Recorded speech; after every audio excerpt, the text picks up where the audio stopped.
ଆଜି କେତେ ଉନ୍ନତ ସ୍ଥାନକୁ ମଣିଷ ଯାଇଛି। ଇଏ କ'ଣ ଛୋଟିଆ କଥା? କିନ୍ତୁ ଗୋଟିଏ ଦୁଃଖ ହେଇଯାଉଛି, ମଣିଷ ଉନ୍ନତି କରିବାକୁ ଯାଉ ଯାଉ ସେମାନେ ଅବନତି ବି ବହୁତ ହେଲାଣି। ଧରନ୍ତୁ ମୋବାଇଲ ଫୋନଟିଏ ଆମ ପାଇଁ କେତେ ଦରକାର। ମୋବାଇଲ ଫୋନ ବ୍ୟବହାର ଆମେ ତାକୁ କଦର୍ଯ୍ୟ କରିସାରିଲୁଣୁ, ତାର ସଦୁପଯୋଗ କରୁନାହୁଁ।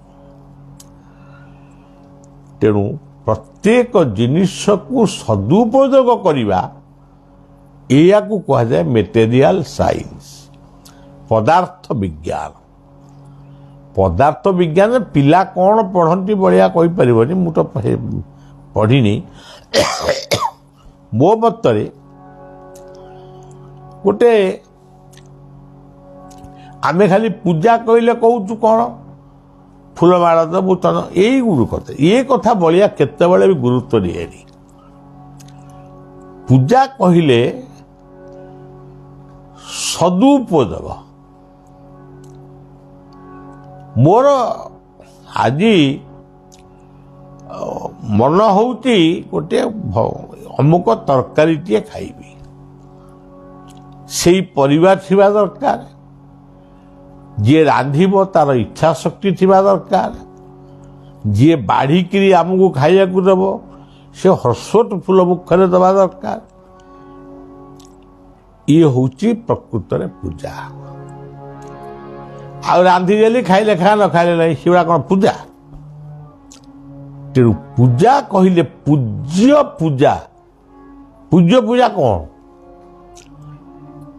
ପୂଜ୍ୟ ପୂଜା କହିଲେ କ'ଣ? ଆଜିକାଲି ଯେମିତି ମାନପତ୍ର ଦିଆହେଉଛି, ଗୋଟାଏ ଫୁଲମାଳ ଦିଆହେଉଛି, ଗୋଟା ଉତ୍ତରୀ ବା ଗୋଟା କ'ଣ ଗୋଟେ ବସ୍ତ୍ର ଦେଉଛନ୍ତି, ଇଏ କ'ଣ ଗୋଟେ ପୂଜ୍ୟ ପୂଜା? ଏସବୁ ପୂଜ୍ୟ ପୂଜା ନୁହେଁ। ସେଇ ବ୍ୟକ୍ତିର ଆଦର୍ଶକୁ ଯଦି ଆମେ ପାଳନ କରିପାରିଲେ,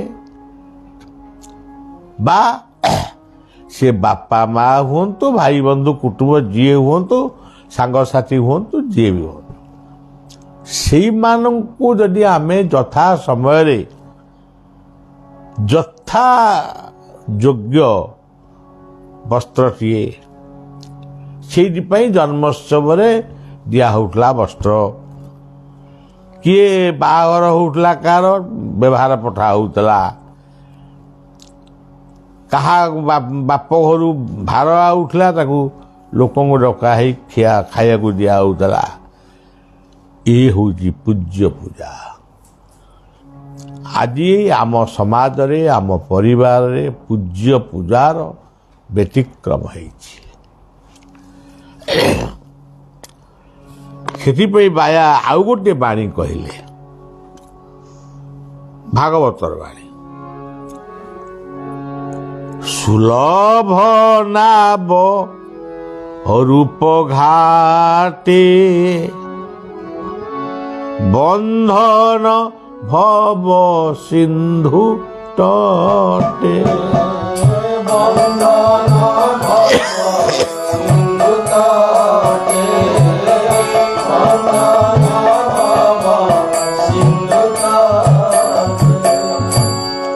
ଏଠି ଭାଗବତ ମାଧ୍ୟମରେ ବାୟା ଆମକୁ କହୁଛନ୍ତି, ये जो सुलभ मनीष शरीरटी, ये मनीष शरीरटी सुलभ, ये दुर्लभ, दुर्लभ नर कलेवर। कि हेले कौन हम, ये तो गोटे घाटे बंधा रही, घाटा कौन माया। शुद्ध माया तो भल जिनटे, मैंने शुद्ध अन्वेषरी जहाँ कहती आवश्यक न थाई गोटे मायारे बंधाई। दुई जन गंजेई खाइले, गोटे डंगा उपर बसी गंजेई खाइले, आकु चिदानंद आमर जी शिवानंदंकर शिष्य थे चिदानंद, से ये गपटी कही गोटे डंगा उपर बसिकी ଡଙ୍ଗାଟି ଖୁଣ୍ଟରେ ବନ୍ଧା ହେଇଛି, ଗଞ୍ଜେଇ ଖାଇଲେ। ଗଞ୍ଜେଇ ଖାଇକି ଖାଇସାରିବା କି ନିଶା ହେଇଗଲା। ନିଶା ଭିତରେ ତାଙ୍କର ମନ ହେଲା ଆମେ ଯିବା କାଶୀ ବନାରସ।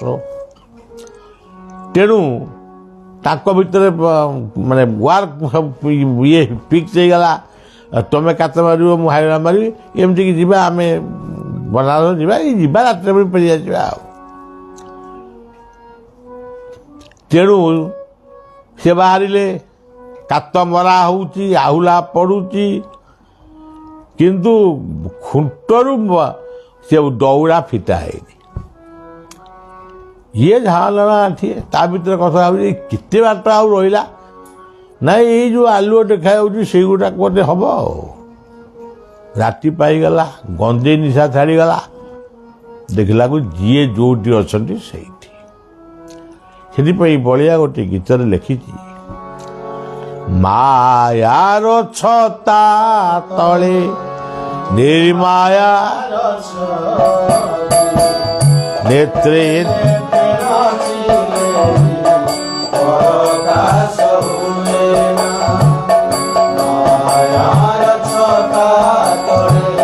ନିର୍ମାୟାର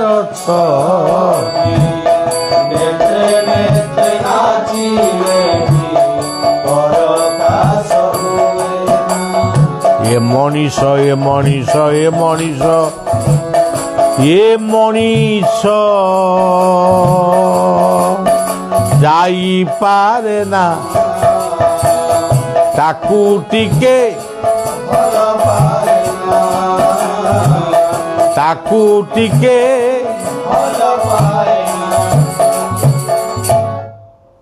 ତେଣୁ ଆମ ଅବସ୍ଥା ହେଉଛି ସେଇଆ। ଆପଣମାନେ ଗୋଟେ କଥା ମୁଁ ଆଜି ଆପଣମାନଙ୍କୁ ନୂଆ କଥାଟିଏ କହିବି,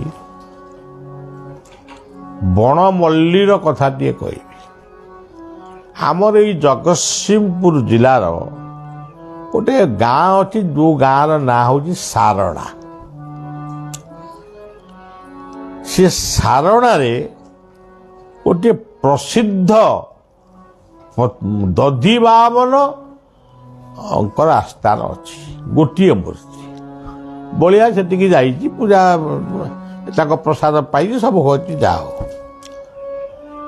ସେଇ ସାରଣାର ଦଧିବାମନ ଏତେ ପ୍ରତ୍ୟକ୍ଷ, ଯାହାକୁ ଆଜି ପର୍ଯ୍ୟନ୍ତ ଜଗତସିଂହପୁର ଜିଲ୍ଲାର ଲୋକ ବି ତାଙ୍କୁ ଜାଣିପାରିଲେ ନାହିଁ। ମା ଶାରଦାଙ୍କୁ ଜାଣିଲୁ, ଗୋରେଖନାଥଙ୍କୁ ଜାଣିଲୁ, କିନ୍ତୁ ଆହୁରି କେତେ କଥା ଅଛି। ମୁଁ ଗୋଟି ଗୋଟି କରି ଆପଣମାନଙ୍କୁ ପ୍ରତ୍ୟେକ ଦିନ କହିବି ମୋ ଜିଲ୍ଲାର କେତେକ ମାନେ ପବିତ୍ର ସ୍ଥାନ। ଗୋଟିଏ ପରାହାଟରେ ଭଗବତୀ ଅଛନ୍ତି, ତାଙ୍କୁ ଦେଖିଦେଲେ ମୋତେ ଲାଗେ ଯେମିତି ଜୀବନ୍ତ ଠିଆ ହେଇଛି, ମୁଁ ଟଙ୍କା ଆଗରେ ଠିଆ ହେଇପାରେ ନା। ସେମିତି ଆଉ ସବୁ କେତେ କଥା ଅଛି। ତେବେ ସେଇ ସାରଣା ମୌଜାକୁ ଲାଗି ଆଉ ଗୋଟେ ମୌଜା ଅଛି ଅସାରଣା।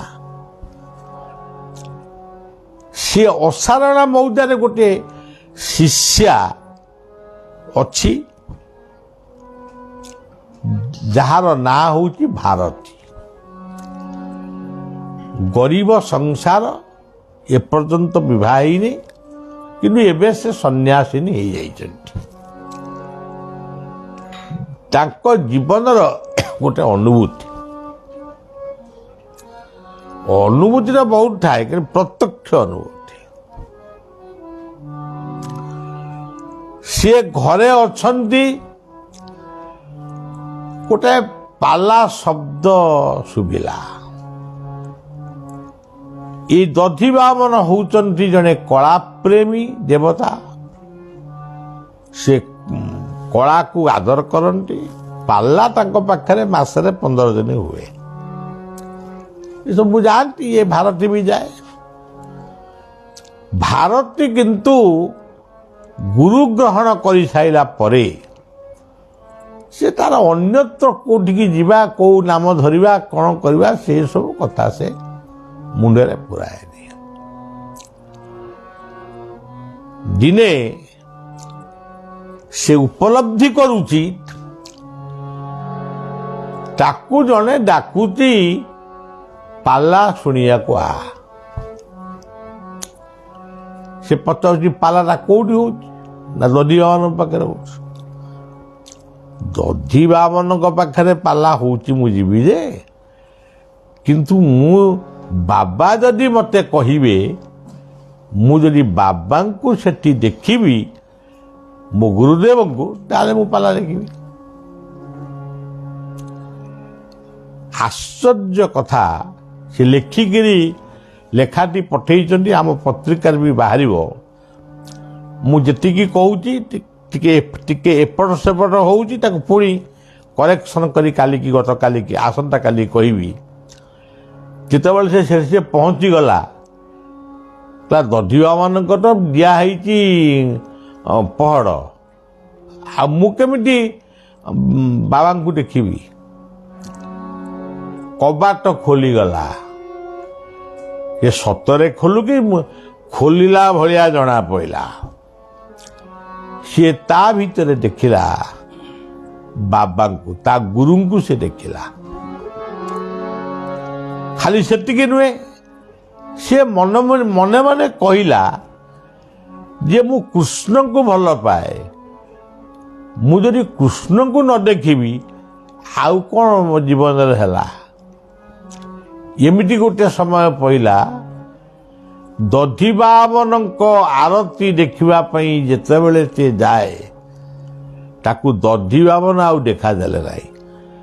ତାକୁ ପ୍ରଥମେ ଗୁରୁ ଦର୍ଶନ ହେଲା, ଦ୍ୱିତୀୟରେ କୃଷ୍ଣଙ୍କର ଦର୍ଶନ ହେଲା। ଦଧିବାମନ ବର୍ତ୍ତମାନ କୃଷ୍ଣ ରୂପରେ ତାଙ୍କୁ ଦର୍ଶନ। ସିଏ ସେବକଙ୍କୁ ପଚାରୁଛନ୍ତି, ନନା ଯେ ଦଧିବାମନ କୁଆଡ଼େ ଗଲେ?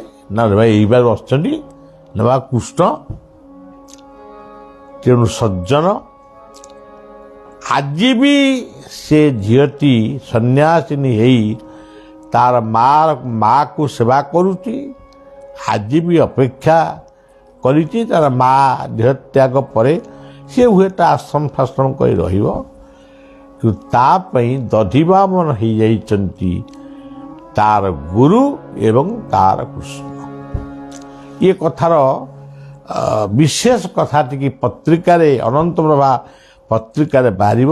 ଜଗତସିଂହପୁର ଜିଲ୍ଲାର ବିଭିନ୍ନ ଦେବାଦେବୀଙ୍କ କଥା ସେଥିରେ ସ୍ଥାନ ପାଇବ। ତେବେ ସୁଲଭ ନାବ ରୂପ ଘାତେ ବନ୍ଧନ ଭବ ସିନ୍ଧୁ ତଟେ। ଝିଅଟିଏ ପାଇଲା, ଆମେ କାହିଁ ପାଉନୁ? ଆମେ ତ ସବୁବେଳେ ଜୟଗୁରୁ ଜୟଗୁରୁ ଜୟଗୁରୁ, ମାନେ ଏମିତି ଜୟଗୁରୁ କହୁଛୁ ଯେ କହିବା କଥା। ହରେ କୃଷ୍ଣ ଏତେ ହରେ କୃଷ୍ଣ କହୁଛୁ ଯେ କହିବ, ମାନେ ତା ସୀମା ନାହିଁ। କିନ୍ତୁ ହରେ କୃଷ୍ଣଙ୍କ ସ୍ଥାନରେ ହରେ କୃଷ୍ଣ, ଜୟଗୁରୁଙ୍କ ଜୟ। ଆମ ମନ ଯୋଉଠି ଅଛି ସେଇଠି, ଏ ଗଞ୍ଜେଇ ଖାଇଲା ଭଳିଆ। ଖଳ ପୂର୍ଣ୍ଣ ମାୟା ହେ ମୂଢ଼ କଳିଆ